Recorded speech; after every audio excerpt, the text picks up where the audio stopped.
Dipersilahkan Pak Ketua. Terima kasih. Assalamualaikum warahmatullahi wabarakatuh.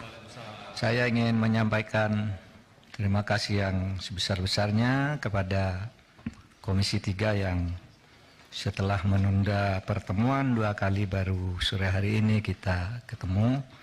Selamat menunaikan ibadah puasa kepada yang berpuasa. Dan saya melalui gedung yang terhormat ini mengucapkan selamat kepada seluruh warga Polhukam di seluruh Indonesia, karena hari ini adalah hari ulang tahun atau hari lahir Polhukam, 29 Maret. Dulu lahirnya tahun 98 ketika Presiden mengangkat Profesor Jenderal Panggabean sebagai Polhukam, Menko Polhukam yang pertama. Saudara, selain itu saya ingin menyampaikan bahwa kedudukan DPR dan pemerintah ini sejajar. Oleh sebab itu kita harus bersama bersikap sejajar, saling menerangkan, saling berargumen. Tidak boleh ada yang satu menuding yang lain seperti polisi memeriksa copet. Pemerintah bisa melakukan itu. Oleh sebab itu, mari kita setara aja, saling buka. Itu tadi yang substansi, ya kita tunjukkan nanti datanya, ya. Tapi saya ingin bagi dua keterangan saya ini, ya. Pertama, saya ingin menegakkan soal legal standing. Bolehkah Menko Polhukam mengumumkan data pencucian uang ke publik yang kemarin dipersoalkan? Saya jawab nanti. Lalu yang kedua nanti substansi tadi yang menyangkut yang sudah tadi dijelaskan oleh Ibu Sri Mulyani, sahabat saya yang sangat baik. Saya kira salah seorang menteri yang terbaik di kabinet, sehingga harus saya bantu dengan sebaik-baiknya. Saudara sekalian, saya mengumumkan kasus itu, saudara, adalah sifatnya agregat. Jadi perputaran uang tidak menyebut nama orang, tidak menyebut nama akun. Itu tidak boleh. Agregat, bahwa perputaran uang dari sekian ratus orang itu 249 T. Agregat, ya. Saudara, yang disebut namanya hanya yang sudah menjadi kasus hukum, seperti Rafael, Angin Prayitno, dan mungkin ada nama yang memang sudah menjadi kasus hukum, tetapi kasus hukum pidananya, kasus pencucian uangnya, saya Anda mau diinterupsi lah, interupsi itu urusan Anda. Masa orang ngomong diinterupsi? Nantilah Pak. Saya kan tadi sudah bilang, pakai interupsi tidak selesai-selesai kita ini. Lalu nanti saya yang interupsi dituding-tuding lagi. Saya tidak mau. Artinya kalau begitu, misalnya saya membantah lalu di sini ada berteriak, keluar, saya keluar. Saya punya forum.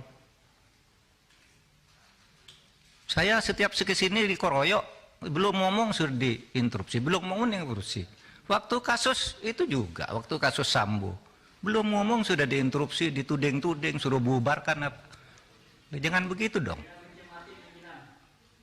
Mati ya mic-nya. Pak Mahfud, kita teruskan aja dulu yang interupsi biar nanti. Oh, oke, nanti ntar dibenerin. Lah, tidak bisa dong. Tapi sebelah sini hidup mic-nya ini. Yalah. Silakan Bapak.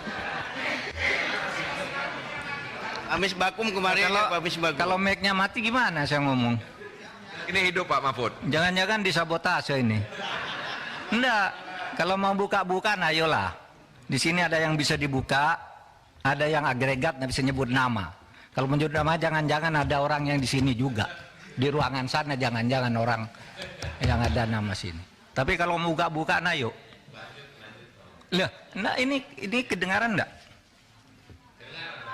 Kedengaran. Kedengaran sana. Makanya. Baik. Ya. Saya tidak sebut nama. Ya. Yang nyebut nama yang ketiga inisial bukan saya. Bu Sri Mulyani tadi. Itu nanti tanyakan ke beliau, tapi itu justru salahnya di situ. Itu. Saudara, ini ada ketentuan nih di undang-undang yang tidak boleh menyebut itu kalau menyangkut ini identitas seseorang, kemudian nama perusahaan, nomor akun dan sebagainya itu ya. Profil entitas yang terkait yang melakukan transaksi, pihak terlapor, nilai, tujuan transaksi. Nah itu semua tidak boleh disebut. Saya tidak nyebut apa-apa, hanya nyebut angka agregat. Oke, satu. Oleh sebab itu, saya harus jawab dulu satu persatu. 3 orang nih Pak Arteria. Wah, katanya, ini bisa diancam dengan ancaman hukuman pidana 4 tahun. Karena itu lalu terpancing si Boyamin itu ngelaporin betul. Meskipun dia guyon sebenarnya. Biar yang dipanggil itu menjelaskan, katanya biar Pak Arteria. Dia mati dipanggil oleh polisi. Karena ada laporan, lalu apa salahnya? Itu kata si Pak Boyamin. Begini, saudara, apa dasarnya melapor ke ketua? Loh, saya ketua, jadi dia boleh lapor, boleh saya minta. Loh, kamu kan ke Pak Harto, ke Pak Presiden, kenapa lapor ketua? Ya memang kenapa saya ketua diangkat oleh Presiden, ada SK-nya. Terus untuk apa ada ketua, ada komite? Kalau tidak lapor, kalau saya tidak boleh tahu, itu satu, ya. Itu bisa dihukum 10 tahun. Beranikah saudara Arteria bilang begitu kepada Kepala BIN, Pak Budi Gunawan? Pak Budi Gunawan tuh anak buah langsung presiden. Anak buah langsung presiden dia. Bertanggung jawab presiden, bukan anak buahnya Menko Polhukam. Tapi setiap minggu laporan kayak ini resmi. Info intelijen kepada Menko Polhukam. Coba saudara bilang ke Pak Budi Gunawan, Pak Budi Gunawan, menurut Undang-Undang BIN bisa diancam 10 tahun penjara, berani enggak? Menurut pasal 44. Kan persis yang saudara baca kepada saya, bahwa kalau menyampaikan ke Menko Polhukam 10 tahun Pak BIN nyampaikan, bukan ke Presiden, tapi ke saya nih. Ini bulan Maret ada nih. Kok terus enggak boleh gimana? Apa gunanya ada? Dan ini penting saudara. Karena apa? Ya. Karena saya bekerja berdasar info intelijen. Misalnya ada kayak gini, saya enggak bocorkan di sana, tapi tahu besok akan ada demo di sana. Kekuatannya sekian orang, korlapnya ini. Kekuatan polisi yang diperlukan segini. Sehingga saya enggak perlu rapat tuh kecil. Oh ini serius. Itu info intelijen, masa saya enggak boleh ngomongkan gitu? Tiap malam saya dengan Pak Budi Gunawan nih di WA saya nih, info intelijen, Pak besok nampaknya ada demo di sana Pak. Oh iya Pak, sudah itu korlapnya ini kekuatannya segini aja Pak. Cuma cukup di Polsek, cukup di Polres atau harus di Mabes. Kalau sudah perlu Mabes, saya undang rapat. Dan itu info intelijen, masa enggak boleh? Lalu mau dihukum 10 tahun, Pak Budi Gunawan, tugas dia bukan wahan Menko Polhukam, tapi selalu ngelapor resmi malahan kepada saya. Ya. Nah oleh sebab itu, saudara, dan ini sudah lakukan banyak nih. Kok saudara baru ribut sekarang? Nih, umumkan dan saudara diem aja sejak dulu nih. Kita yang mengumumkan kasus Indosuria. Yang sampai sekarang bebas di pengadilan, kita tangkap lagi. Karena kasusnya banyak. Itu kan PPATK, kok baru ribut soal ini? Lukas NMB, ketika ditersangka ngamuk-ngamuk, rakyatnya turun, saya panggil PPATK, umumkan, uangnya di freeze. Kalau tidak begitu, Anda bisa ditangkap dia. Kita tahu dari Mbak Intelkam Polri misalnya, itu gimana di Papua? Menurut Intel, Pak, nasinya, cateringnya setiap hari turun, itu sudah tidak ada kekuatannya. Itu kan Intel, masa tidak boleh? Nah, oleh sebab itu, saudara, jangan gertak-gertak. Saya bisa gertak juga, saudara. Bisa dihukum menghalang-halangi penyidikan penegakan hukum. Iya. Dan ini sudah ada yang dihukum 7,5 tahun, namanya Verdik Yunandi. Ya kerja-kerja kayak saudara itu. Orang mau mengungkap, dihantam. Mengungkap, dihantam. Ingat kan? Itu. Saya bisa. Saudara menghalang-halangi penegakan hukum. Itu Verdik Yunandi. Masih ada itu. Saya sama saudara kan kerjanya dengan Verdik, melindungi Setia Novanto kan. Nggak boleh dia ini, lalu laporkan orang, sembarang orang dilaporin sama dia. Ya, kita bilang ke KPK itu menghalang-halangi penyidikan, menghalang-halangi penegakan hukum. Tangkap. Jadi jangan main ancam-ancam begitu. Kita nih sama, saudara. Oleh sebab itu, saudara, saya ingin menegaskan itu kepada Pak Arsul. Harap jangan dipotong. Pak Arsul bicara kewenangan. Menurut Perpres kewenangan Polhukam itu A, B, C, D. Tidak berwenang mengumumkan. Loh, saya tanya, apa dilarang mengumumkan? Kalau tidak berwenang, apa dilarang? Kalau di dalam hukum itu sesuatu yang tidak dilarang itu boleh dilakukan. Anda dari pesantren nih, saya bacakan dalilnya. Wal aslu fil uqudi wal muamalah as-sah hatta yaqumu dalilun alal batalani wa tahrim. Pimpinan, izin pimpinan. Boleh bicara? Nanti dulu. Ya, menurut saya biarkan gini, menjelaskan dulu dong. Nanti gini. Bicara. Saya mohon izin ke pimpinan. Boleh nggak saya bicara? Nanti dulu. Oke. Nanti dulu. Silakan. Jadi setiap urusan tuh kalau tidak ada larangan, boleh, kecuali sampai timbul hukum yang melarang. Itu pesantren kan? Dalil di pesantren waktu kecil udah menghafal kayak gini. Nanti kalau di dalam hukum umum, saya katakan juga sekarang ke Pak Beni. Pertanyaannya kok seperti polisi. Menko boleh ngomongkan apa enggak? Begini Pak, kalau boleh apa tidak? Begini kalau substansi, boleh apa tidak? Jawab iya atau tidak. Kan tidak boleh tanya begitu. Itu. Harus ada konteksnya dong. Sudah bilang, boleh. Boleh katanya. Ini yang saya lihat. Kalau boleh sebutkan pasalnya, boleh kok harus ada pasalnya. Kalau boleh itu tidak perlu pasal. Misalnya saya tanya ke Pak Beni, boleh tidak saya ke kamar mandi sekarang? Boleh, mana pasalnya? Tidak ada, karena boleh. Kalau dilarang baru ada pasalnya. Di mana dalilnya? Nah, sekarang bukan bahasa Arab, bahasa Latin. Nolum delictum nola punasine previa lege punali. Ini dalam hukum pidana. Tidak ada satu kesalahan, tidak ada sesuatu yang dilarang itu sampai ada undang-undang yang melarang lebih dulu. Ini tidak dilarang kok. Lalu ditanya kayak copet aja. Memang siapa? Pak Mahfud. Ya. Jadi ini Pak Mahfud menjawab apa yang diungkapkan oleh Pak Arsul, Pak Arteria. Nanti habis ini Pak Beni berarti kalau gitu ya? Iya, tadi sudah. Oh, udah? Iya, Pak Beni yang bertanya sewenang-wenang. Jadi, teman-teman, sebentar Pak Mahfud. Supaya dalam rapat ini, apa yang mungkin seminggu terakhir penyampaian di publik dan rapat yang kemarin sudah disampaikan oleh Komisi 3, ini Pak Mahfud menyampaikan juga klarifikasi tentang terkait apa yang sudah teman-teman ungkap. Jadi berikan ruang Pak Mahfud untuk mengklarifikasi. Nanti setelah Pak Mahfud menyelesaikan, teman-teman silakan untuk menyampaikan hal terkait apa yang disampaikan Pak Mahfud. Silakan Pak Mahfud.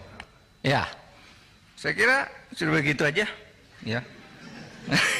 Nah, karena sering di DPR ini aneh.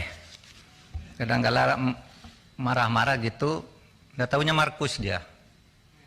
Marah ke Jaksa Agung, ngomong itu, nantinya datang ke kantor Kejaksaan Agung titip kasus. Pimpinan mohon dicatat ya. Saya interupsi pimpinan. Interupsi pimpinan. Saya kira ini tidak relevan. Silakan. Interupsi pimpinan. Ya. Silakan Pak Habib, silakan. Apa? Saya kebetulan pimpinan Mahkamah Silakan. Kehormatan Dewan, pimpinan. Ini konten Saya minta parlemen Pak ini. Mahfud, apa memang benar ada data yang soal Markus anggota DPR, disampaikan saja sekarang. Nanti Saya sampaikan sekarang. lanjuti. Ya. Disampaikan saja. Ingat peristiwa di Kampung Maling, Ustadz di Kampung Maling. Saya kira saya sama Pak Beni masih ada di sini. Ya. Kan saya tadi nyebut DPR, nggak nyebut saudara. Pada waktu itu, Jaksa Agung Abdurrahman Saleh dicecar habis-habis, ditanya seperti ini. Dibilang, Bapak ini seperti Ustadz di Kampung Maling. Bapak baik, tapi di lingkungan Bapak jelek. Ya kan, ingat kan? Itu tanggal 17 Februari 2005. Berarti bukan di periode ini Pak Mahfud? Bukan. Oh, bukan kewenangan saya. Ya, tapi lihat fenomenanya. Nanti Oke. saya tunjukkan. Alhamdulillah. Ya. Tahu-tahu apa enggak? Sidangnya Di periode ini ada nggak? Kenapa? Di periode ini ada nggak yang Markus anggota DPR? Saya tidak akan nyebut itu. Saya memberi contoh di DPR ada yang seperti itu. Enggak. Ada nggak Pak? Enggak, saya Oh. enggak berhak, enggak wajib menjawab saudara. Kalau ada sih kita tidak lanjuti Pak. Nanti saya beritahu saudara. Pak jangan nanti Pak. Kalau Nggak. sekarang ada datanya Nggak. nggak mumpung terbuka. Enggak, saya terbuka sekarang. Waktu itu Pak Jaksa Agung tahu enggak? Yang Nah, marah itu ada. Periode waktu itu, yang periode sekarang ada atau tidak? Pak Habib, begini, teman-teman Pak Mahfud, untuk menyelesaikan Sebentar, dulu. Pak pimpinan. Ini juga nggak bisa dibiarkan terlalu jauh begini. Ini kan Nggak, pimpinan yang ganti seharusnya- nih, pimpinannya ganti. Sebentar. Gini. Pimpinan ganti. Teman-teman, teman-teman. Yang bener Ron. Teman-teman. Lu ingetin Ron, lu yang bener Ron. Dari saya selesaikan dulu ya. Ya, seharusnya pada kesempatan pertama Pak Mahfud menjelaskan semua hal yang Pak Mahfud jelaskan di media terkait dengan 300 triliun itu. Bukan menjawab satu persatu apa yang terjadi antara Komisi 3 dengan PPATK dalam rapat beberapa hari yang lalu. Kan gitu. Itu Pak Mahfud juga pernah di DPR. Kan Pak Mahfud tahu bagaimana dinamika yang terbangun dalam rapat-rapat di DPR. Sebentar, saya belum selesai. Saya kan nggak potong Pak Mahfud ngomong tadi. Saya mendengar dengan seksama apa yang disampaikan Pak Mahfud. Gantian dong, sekarang saya ngomong. Ya, saya kira kalau Pak Mahfud melakukan cara seperti yang kita dengarkan tadi, kan Pak Mahfud menjudgment teman-teman. Lepas dari itu benar salah itu nanti kita bisa uji. Tetapi rapat kita hari ini bukan untuk itu. Rapat kita hari ini untuk mengklarifikasi kontroversial yang sudah terlanjur berkembang di masyarakat terkait dengan 300 triliun itu. Tidak satu pun poin dari awal Pak Mahfud menyampaikan penjelasan Pak Mahfud dalam rapat ini yang terkait dengan soal itu. Satu-satu Pak Mahfud mengomentari jalannya rapat antara kami dengan PPATK.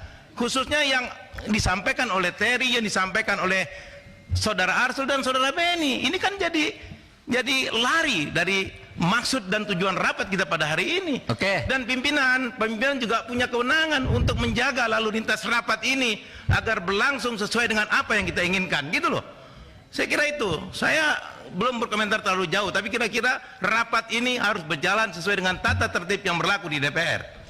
Terima kasih Pak Mulfahri. Pak Mulfahri dan teman-teman, namanya kita mengundang rapat yang bersangkutan sebagai Ketua Komite Nasional dengan kontroversi yang ada. Tapi kalau akhirnya yang bersangkutan menjelaskan dulu dengan apa yang terjadi, dengan mengklarifikasi yang terjadi belakangan terakhir, tidak salah sebenarnya. Nanti kalau selesai dia mengklarifikasi Pak Menko, baru kita tanggepin Pak, supaya apa yang menjadi klarifikasi Pak Mahfud ini bulat. Bukan berarti nanti interupsi. Mau kapan selesai Pak? Mau 2 hari? Pak Arteria tadi udah suruh ganti saya sebagai pimpinan. Ini lagi di luar jalur. Kan kita lagi mendengarkan dulu ketua komite menjelaskan Pak, supaya terungkap. Mau rapat 7 hari nggak apa-apa, asal ungkapan dari ketua komite apa yang menjadi kontroversi ini terbuka secara publik dengan teman-teman. Nah, kiranya untuk jangan salah mengartikan Pak Mahfud ini menyampaikan ungkapan, masa nggak dikasih ruang seorang ketua komite atas kontroversi yang ada. Ini kan permulaan. Nah, begitu ya. Nah, lanjut Pak Menko, supaya jangan ada nanti seolah-olah pimpinan tidak memberikan satu keputusan tegas. Oke, Pak Mahmud, silakan Pak Mahmud. Baik, saudara, tadi kan saya sudah sampaikan. Saya akan punya dua bagian di sini. Satu, saya menjawab pengadilan terhadap Ketua PPATK kemarin yang saya tidak bisa hadir. Bukan tidak bisa hadir, saya sudah siap hadir, tapi jadwalnya diubah. Saya bilang, keterangan saya hari ini akan ada dua macam. Satu tentang legal standing, di mana dibilang PPATK tidak boleh melapor ke Menko, Menko tidak boleh bicara ke publik. Padahal ini yang selama ini kita gunakan untuk nangkap teroris, untuk koruptor dan sebagainya. Itu saya menjelaskan itu aja. Nah sekarang mari masuk, saudara sekalian. Nah sekarang ke materinya yang menyangkut penjelasan Ibu Sri Mulyani tadi. Pemerintah Republik, saya baca kalau ini.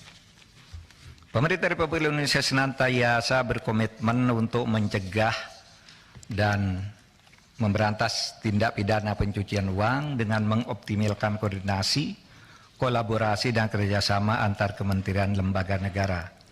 Oleh karenanya, sebagai amanat pasal 92 ayat 2 Undang-Undang Nomor 8 Tahun 2010 tentang pencegahan dan pemberantasan tindak pidana pencucian uang, Presiden membentuk KNKPP TPU, Komite TPU sebutannya.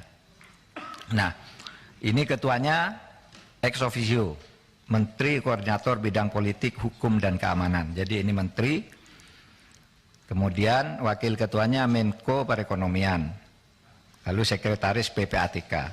Saudara, undangannya kepada saya itu kepada Ketua KNKPP TPPU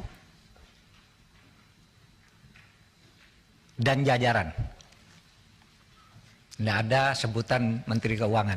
Di undangannya dilihat aja. Undang-undang Menteri Keuangan. Bahwa di sini kemarin berdebat Menteri Keuangan itu di sini. Tapi suratnya resmi kepada kami dan jajaran. Saya ngajak jajaran nih. Yang ada di sini nih adalah ada yang di dalam TPU. Jadi mohon difahami itu. Nah, saudara sekalian, saya ingin menyampaikan secara singkat saja apa yang dimaksud dengan apa itu? Slide-nya sekarang. Slide berikutnya. Saya jelaskan dulu ketika saya nyebut angka itu artinya itu apa? Pertama, tindak pidana pencucian yang itu adalah satu, transaksi keuangan yang menyimpang dari profil, karakteristik atau kebiasaan pola transaksi dari pengguna jasa yang bersangkutan. Kalau profilnya menteri, kira-kira pendapatannya berapa? Kok tiba-tiba hartanya sekian? Nah itu menyimpang dari profil, bisa dicurigai sebagai tindak pidana belum tentu pencucian, tapi dicurigai.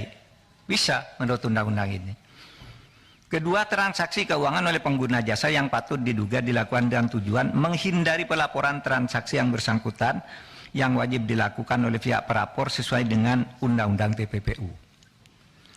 Yang ketiga, transaksi keuangan yang dilakukan atau batal dilakukan dengan menggunakan harta kekayaan yang diduga berasal dari hasil tindak pidana atau transaksi keuangan yang diminta oleh PPATK untuk dilaporkan oleh pihak pelapor karena melibatkan harta kekayaan yang diduga berasal dari hasil tindak pidana. Nah modusnya begini. Satu, kepemilikan saham pada perusahaan atas nama keluarganya. Dia ya seperti yang baru diumumkan tuh, RAT. Dia laporannya sendiri sedikit, rekeningnya sendiri sedikit, tapi istrinya, anaknya, perusahaannya, nah itu patut dicurigai. Karena pekerjaannya. Apakah itu betul pencucian? Nah, nanti dibuktikan, tapi itu sudah memenuhi syarat. Yang kedua, pemilikan aset berupa barang bergerak maupun tidak bergerak, diatasnamakan pihak lain, disimpan di tempat lain. Sekretaris Mahkamah Agung itu punya mobil mewah berapa, mobilnya disimpan di tempat lain. platnya diganti. Kan muncul tuh di PPATK, itu pencucian uang, harus diperiksa. Yang ketiga, membentuk perusahaan untuk mengelola hasil kejahatan. Untuk perusahaan gitu, bikin hotel, hotelnya tidak ada yang beli, tapi asetnya besar sekali. Hotelnya ada orang masuk, hanya hotel Melati, tapi uangnya ratusan miliar. Nah itu bisa dicurigai sebagai pencucian uang. Ya. Penerimaan hibah yang tidak bergerak hasil kejahatan tanpa dilengkapi akta hibah. Tidak ada hibah. Ada yang hibah, dikirim ke ayahnya, ini nyogok misalnya, saya disuap 5 miliar. Lalu di mana caranya nih? Dikirim ke ayah saya. Lalu ayah saya disuruh bikin hibah, oh ini dari ayahnya. Itu bisa.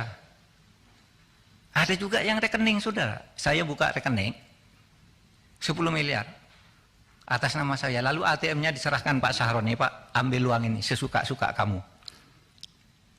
Namanya saya. Tapi Anda yang ngambil di ATM setiap kau butuh sampai habis. Itu pencucian uang. Ya. Nah yang dikerjakan dari data ini adalah kerja-kerja seperti itu. Menggunakan rekening atas nama orang lain untuk menyimpan hasil kejahatan, melakukan transaksi pembelian barang fiktif, dilakukan pembayaran namun barang tidak pernah dikirimkan. Misalnya begini, dari sebuah organisasi di Arab Saudi itu ngirim uang ke Gresik. Apa? Membeli sejadah produk Gresik dan peci. Jelas pengirimannya ke satu perusahaan, tapi barangnya tidak pernah balik. Dari Gresik tidak ada apa itu, untuk dibuat bom. Itu pencucian uang di bidang terorisme. Gitu. Kemudian menyimpan harta hasil kejahatan dalam safe deposit box atau tempat lainnya masuk. Nah, saudara, dengan mengerti ini, maka saudara sekarang saya masuk ke dalam substansi perkaranya. Saudara, dari keterangan Bu Sri Mulyani tadi, saya ingin menjelaskan fakta dan nanti datanya bisa ambil di sini. Bisa saya tunjukkan di sana lalu ambil. Bahwa ada kekeliruan pemahaman Ibu Sri Mulyani dan penjelasan Ibu Sri Mulyani karena ditutupnya akses yang sebenarnya dari bawah. Sehingga apa yang beliau jelaskan tadi itu adalah data yang diterima tanggal 14 ketika bertemu dengan Pak Ivan. Sehingga disebut yang terakhir itu, yang semula ketika ditanya oleh Bu Sri Mulyani itu, ini apa kok ada uang 189? Itu pejabat tingginya yang eselon 1 itu. Oh, enggak ada Bu di sini. Enggak pernah ada katanya. Ini tahun 2020 kata Bu. Enggak pernah ada. Ada Pak Ivan? Enggak ada. Baru dia, oh iya nanti dicari katanya. Dan itu nyangkut 189. Nanti dijelaskan oleh Pak. Dan itu adalah pencucian uang, dugaan pencucian uang, cukai dengan 15 entitas. Tapi apa laporannya? Menjadi pajak. Sehingga kita diteliti, oh iya ini perusahaannya banyak, hartanya banyak, pajaknya kurang, padahal ini cukai laporannya. Apa itu? Emas. Ya. Impor emas, batangan yang mahal-mahal itu, tapi di dalam surat cukainya itu dibilang emas mentah. Diperiksa oleh PPATK, diselidiki. Di mana? Kamu kan emasnya emas sudah jadi, kok bilang emas mentah? Enggak. Ini emas mentah tapi dicetak di Surabaya. Dicari ke Surabaya, enggak ada pabriknya. Dan itu menyangkut uang miliaran, saudara. Enggak diperiksa. Laporan itu diberikan tahun 2017. Oleh PPATK. Bukan tahun 2020. 2017 diberikan, tidak pakai surat, tapi diserahkan oleh Ketua PPATK langsung kepada Kementerian Keuangan yang diwakili oleh Dirjen Bea Cukai, Irjen Kementerian Keuangan, dan 2 orang lainnya. Ini serahkan. Kenapa tidak pakai surat? Karena ini sensitif, masalah besar. 2 tahun tidak muncul, tahun 2020 dikirim lagi, tidak sampai juga ke Bu Sri Mulyani, sehingga bertanya ketika kami kasih itu, dan yang dijelaskan yang salah, di mana salahnya nanti. Saudara, saya sangat hormat kepada Bu Sri Mulyani. Dia teman kerja saya yang baik di dalam pemberantasan korupsi. Saudara tahu BLBI 20 tahun tidak bisa ditagih karena dibebankan Kementerian Keuangan. Saya minta impres ke Presiden, sudah berhenti berdebat, saya ambil semua. Bisa itu? Teman saya dia, dalam banyak hal, IKN apa gitu. Kalau saya kagum, kalau di kabinet menerangkan masalah apapun yang paling bisa menjadi sederhana bagi di anggaran negara. Sehingga saya percaya dia Menteri Keuangan terbaik, tetapi akses dari bawah tidak masuk. Sehingga saya sampaikan hal sebagai berikut. Data agregat. Ya, berikutnya. Halaman berikutnya. Data agregat transaksi keuangan. Nih. Transaksi keuangan yang 349 triliun itu dibagi ke dalam 3 kelompok. 1, transaksi keuangan mencurigakan di pegawai Kementerian Keuangan. Kemarin Ibu Sri Mulyani di Komisi 11 menyebut hanya 3 triliun. Yang benar 35 triliun. Ya, nanti dia nanti ada datang, nanti Anda ambil. Kemudian transaksi keuangan mencurigakan yang diduga melibatkan pegawai Kementerian Keuangan. Itu besarnya 53 triliun. Plus sekian.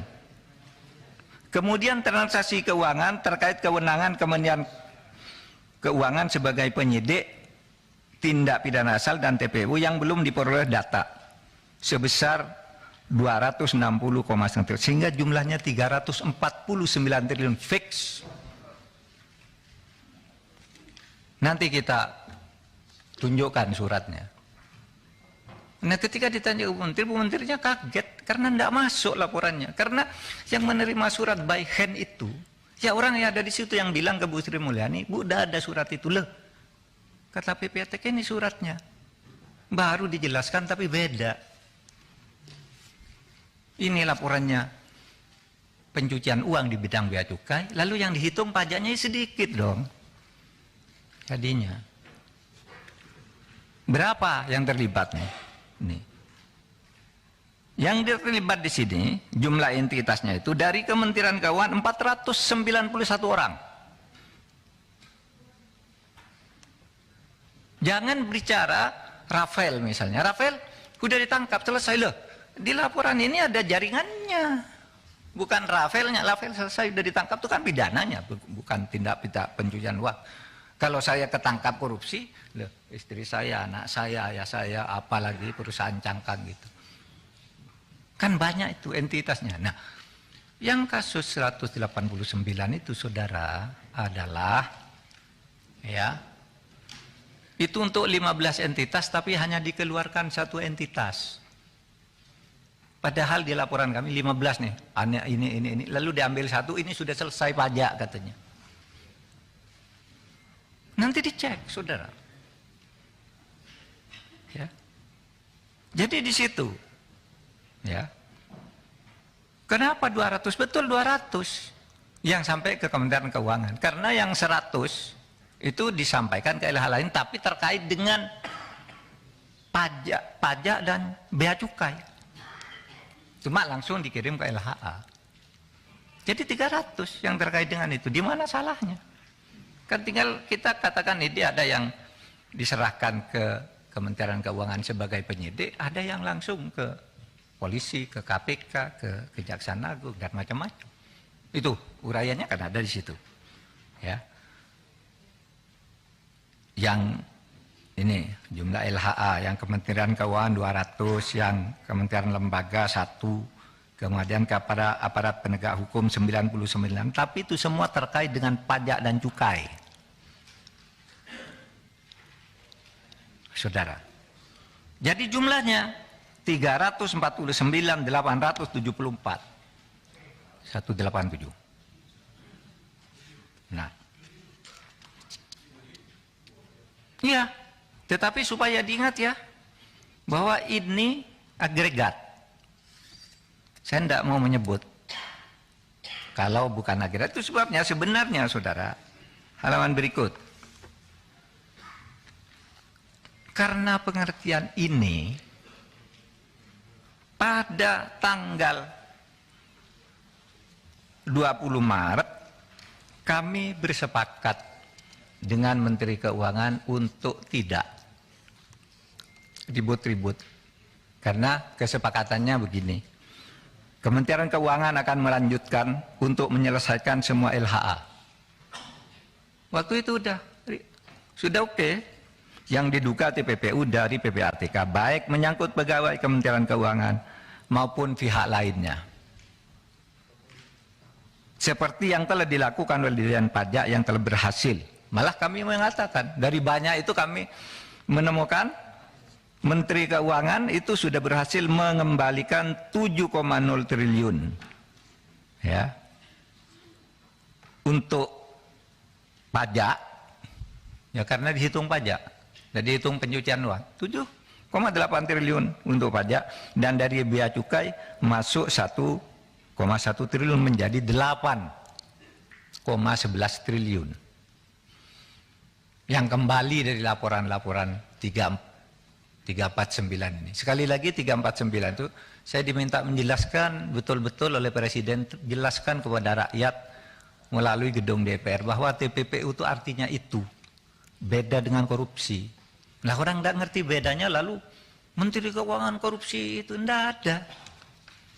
Ini laporan TPPU. Saya yakin Bu Sri Mulyani itu, saya tahu betul. Gitu. Sampai dia nangis di televisi, diwawancarai Rossi, diwawancarai Andi Noya.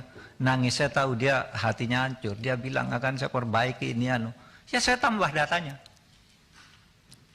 Kok alun tuh begitu? Kok mulanya 56? Jadi 500, sesudah dihitung itu, saya minta coba kasihkan saya lagi semuanya, agregatnya. Nah itulah yang saya kirim ke Bu Sri Mulyani. Jadi tidak benar kalau Bu Sri Mulyani baru menerima tanggal sekian, enggak. Nanti saya kasihkan pada saudara, ada daftarnya. Yang pertama itu tanggal 10 Juni tahun 2009.